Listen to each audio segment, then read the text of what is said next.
সপ্তম শ্রেণীর মন্ত্রী স্কুল অ্যান্ড কলেজের একজন শিক্ষার্থী। আজকে আমাদের ধর্ম পরীক্ষার একটি দলগত কাজ উপস্থাপনা করব। আমাদের দলের নাম মুক্তাদি, শিরোনাম দোয়া মাহফিল। আমাদের দলের সদস্য আমি উম্মে হাবিবা চৌধুরানী, দ্বিতীয় শিখা, তৃতীয় ফারিন, তারিমা, সায়রা।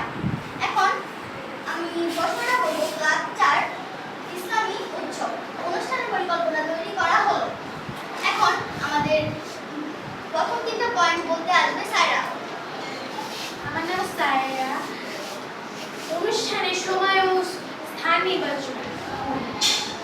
আমাদের অনুষ্ঠানের সময় সকাল 9টা থেকে দুপুর 12টা এবং স্থান হলো স্কুল আমন্ত্রিত অতিথি নির্বাচন।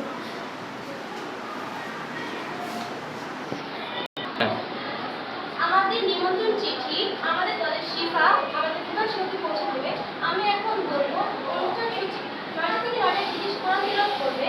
9:30 থেকে 10টা পর্যন্ত প্রধান অতিথির বক্তব্য হবে।